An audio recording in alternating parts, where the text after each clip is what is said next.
What is up, family? We have another Patreon request. I have no idea. Oh, there it goes. This new format. Maybe it's my computer. Anyway, see, it keeps going away. Anyway, the American Revolution. Oversimplified, part 2. All right, we already did part 1. It's very interesting.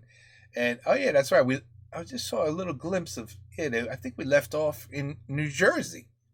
New Jersey. That's where I'm from. Anyway, I think that's where we left off. Let's go. This video was made possible by Brilliant, math and science done right. Keep watching until the end of the video to learn how you can get 20% off the annual premium subscription. Washington's butt was sufficiently kicked. Winter was here. His troops' morale was low, some just up and left. Washington needed to do something, anything to restore faith in the revolution. The British had spread throughout New Jersey and settled in for a winter of drinking cider and partying hard. Nobody expected an attack in the winter, so Washington started making plans for an attack in the winter. The British had hired a large force of Hessian mercenaries from the German states of Hesse-Kassel and Hesse-Hanau to fight the rebels. It was these mercenaries that were stationed across the Delaware River from Washington and his army. And there were more Hessian reinforcements incoming, but they made an unscheduled stop because their commander got thirsty. No, not that kind of thirsty. That kind of thirsty. It was Christmas Eve with a blizzard outside when Washington heard the Hessian defenses were down and he decided to attack. He made a perilous crossing of the icy Delaware River with 2,400 men and marched 9 miles to Trenton, where he caught the Hessian forces completely off guard. After a short but fierce battle, the Hessians surrendered in droves. It was a much-needed victory that sent a clear message, not only to the British, but to Americans across the colonies. The war was far from lost. General Cornwallis led the British forces south to counterattack the Americans, but in a series of battles, Washington's defensive positioning and flanking maneuvers defeated the British 3 times in 10 days, and the British decided to abandon southern New Jersey for the rest of the winter. Washington finally set up a winter camp in Morristown, but for the Americans, there was much less partying than the British. Elsewhere, the British had taken Newport, Rhode Island, because it was a good naval base. In the south, they failed to take Charleston, South Carolina, which left British loyalists unsupported and vulnerable to more harassment and even mass expulsion. Congress sent Benjamin Franklin to France on a mission to convince them to join the war, and while the French generally loved any opportunity to hoodwink the Brits, they didn't want to join unless it was a sure win. So for now, Franklin spent his days chilling out and chasing tail. The British Parliament couldn't believe the war wasn't over yet, and the pressure was on to end it. So the British came up with a plan. General Burgoyne in Montreal and General William Howe in New York would advance through the Hudson Valley and meet in the middle, splitting the colonies in two, and thus screwing over the American communication lines. Burgoyne began his movement south, and after taking Fort Ticonderoga quite easily, he then came across heavy American resistance. So he sent Howe a dingle-dongle asking if he'd be showing up anytime soon. Meanwhile, Howe had completely abandoned the plan and gone for all-out personal glory by capturing the American capital, Philadelphia. He defeated Washington and his army at Brandywine Creek by using the old hit him with a decoy and flank him from behind tactic, and Philadelphia was now in British hands, forcing Congress to escape to York. But Burgoyne was left on his own to face the ever-increasing American force in Saratoga. American General Horatio Gates teamed up with our old friend Benedict Arnold to deal one final blow to Burgoyne's army. Arnold wanted to take the fight to the British, but Gates wanted to wait for the British to come to them. After a heated debate, Gates, the senior officer, told Arnold to go to his room, but Arnold defied his orders, and at the Battle of Bemis Heights he charged at the British and obliterated them. Great job, Horatio. By the way, what happened to that other guy who was in Saratoga? Who? Benedict Arnold. Never heard of him. Ouch. Hey George, didn't I do a great job? Taking Philadelphia and all?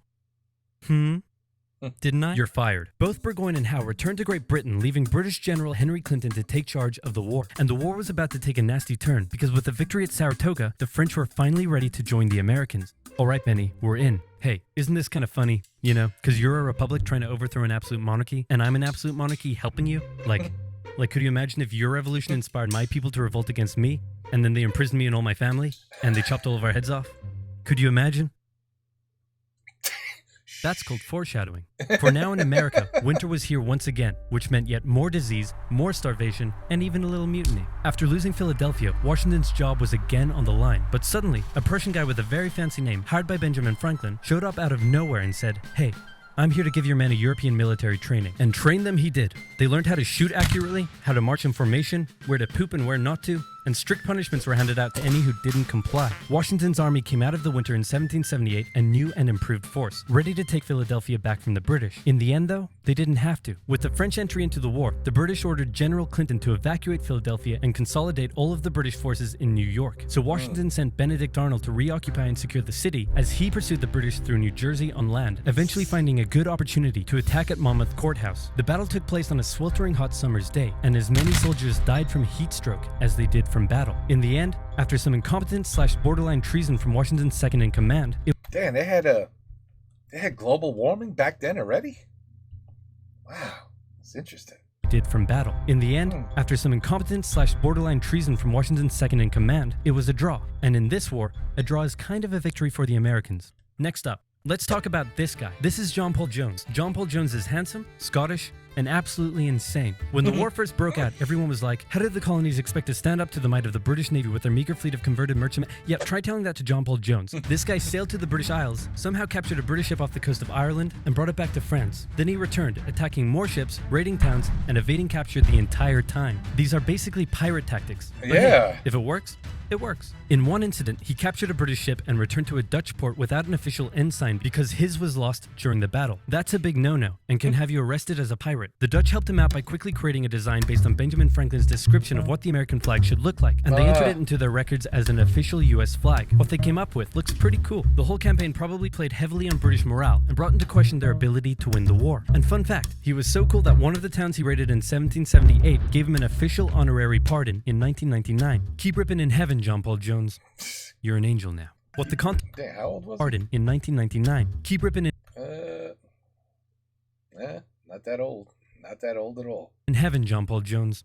45. You're an angel now. What the Continental Navy was lacking in resources, though, the French entry into the war made up for. The French began with naval skirmishes in the English Channel, and they sent a large fleet to America, although it sustained a lot of damage in a storm off Rhode Island. The Americans were hoping for a bigger commitment from the French, so John Adams went to France to help Benjamin Franklin continue negotiations. Oh good, you're finally here. Check this out. Hey ladies, I'd like to fly you like a kite, because you're electrifying. Isn't this great? Is this what you've been doing? Yeah, why? We were sent here on a diplomatic mission to secure military support from France, not to philander with the locals. Wait, no, ladies, come back. Worst wingman ever. But the Americans would get some more help. The Dutch provided aid, although they never formed an official alliance. More significantly, though, the Spanish, who had already been providing aid, officially joined the war in June 1779. They would provide support in the Midwest and the Gulf Coast, campaigns that heavily impacted the Native American tribes in those areas. Both sides actually enlisted the help of Native American tribes throughout the war, sometimes even pitting those tribes against each other. In the summer of 1779, after a series of raids against the Americans by the Iroquois, Washington organized an expedition that burned down more than 40 villages, forcing the tribes to relocate to Canada for British protection. And another group that shouldn't go unmentioned were African Americans, both free and enslaved. They joined both sides of the war, hoping to gain their freedom.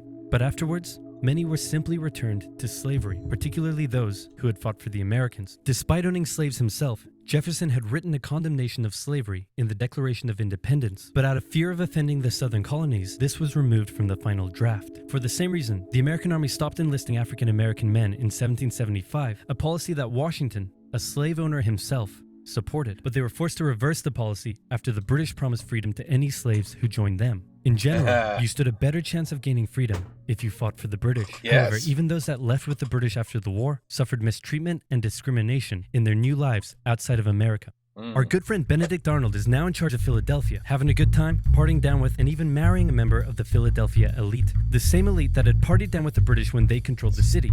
And suddenly, the people of Philadelphia, including the state governor, started accusing Arnold of having pro-British sentiments. To keep the people happy, Washington wrote a letter rebuking Arnold, calling his conduct imprudent and improper, and that was too many ouchies for Benedict Arnold to handle. He asked Washington to put him in charge of the fort at West Point. Then he contacted the British, offering to hand the plans of the fort over to them and join their side. Damn. Our good friend Benedict Arnold is our good friend no more. Luckily, the treasonous plans were discovered on a captured British officer, but Arnold managed to escape before he was arrested. As a British brigadier general, he would go on to lead raids against American cities, most notably his raid of Richmond, Virginia in 1781. His betrayal shook George Washington, who had once again set up camp at Morristown. His leadership somehow held the Continental Army together through the harshest winter Your shoes look delicious. of the war. We're entering 1780, and Parliament was hopping mad that the war still wasn't over. The British debt was soaring, and despite taking parts of Massachusetts in late 1779, the North was in a stalemate, so the British decided to make a major shift in strategy to the South, an economically rich area with a higher level of support for the British, or so the British thought. A year earlier, they had captured the underdefended city of Savannah, Georgia easily, and a joint American-French counter-siege failed. Now, they laid siege to Charleston, South Carolina. It fell within months, with thousands of American troops surrendering to the British, a costly defeat. The British quickly moved to take control, and they sent stereotypical Hollywood villain with a British accent Bannister the Butcher Tarleton into the backcountry, where he hunted down rebels and destroyed them with ruthless brutality. The British presence also inspired local loyalist militias in the backcountry to rise up against their persecutors. The British really seemed to be onto something with their new strategy, and the ball was very much in Washington's court. I'm gonna send my most loyal general, Nathaniel Greene, to the south to stop the British. Gonna have to overrule you there, George. We're sending hero of Saratoga and your biggest rival, Horatio Gates. Watch this, George. I'm gonna save the day again, everybody will love me, and I'm gonna get your job. Here I go. And he got into one battle with Cornwallis, got annihilated, and ran away. Got annihilated. Let's go with your guy. Nathaniel Greene knew the British outnumbered his own forces and wouldn't be defeated with conventional tactics, so he had to think outside the box. He split his army into two, said, "Hey big boy, look at me," and then they went running in two different directions. Cornwallis sent Tarleton after Morgan, and he caught up with him at Cowpens, where Morgan proceeded to kick Tarleton's butt. Then the two led Cornwallis on a wild chase through North Carolina, his bigger and better equipped army much heavier and slower than Greene's quick and mobile troops. Greene led Cornwallis further and further from his supply line, then crossed the Dan River into Virginia, picked up some reinforcements, and turned back to face the now exhausted British. At the Battle of Guilford Courthouse, the two sides engaged in vicious close combat. Cornwallis, fearing loss, fired his big guns into the chaotic fighting, cutting down many of his own men. Greene retreated, giving Cornwallis the victory, but Cornwallis lost a quarter of his men in the fighting, so it felt much more like a British defeat.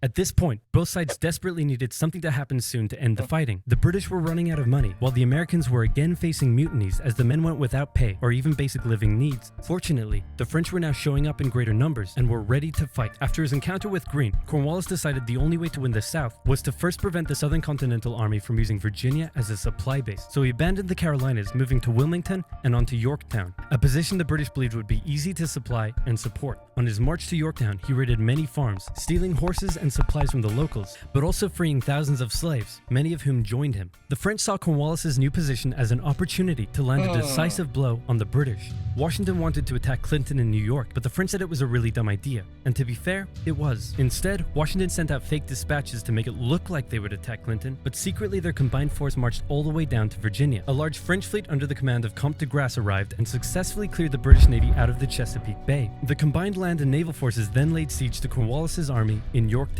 The American and French forces tightened in around the city, raining artillery down on Cornwallis, who desperately appealed to Clinton for aid, but Clinton was unusually chilled out about the whole thing. Cornwallis held out for nearly a month before he had no choice but to surrender. Over 7,000 British troops were captured, a crushing defeat, and with that, Parliament had reached the end of its rope. The war just wasn't worth it, and it needed to end now. The British still held New York, Charleston, and Savannah, but fighting between the two sides mostly ceased as peace negotiations opened up in Paris. The resulting treaty in 1783 saw Great Britain remove its troops from American soil, recognize U.S. independence, and cede territory up to the Mississippi River. In return, the Americans agreed to pay any debt still owed to Britain and gave fair treatment to any colonists who had remained loyal to the crown. The Spanish got Florida, while the French got an economic crisis that led to its own revolution a decade later. I never knew the Spanish had Florida.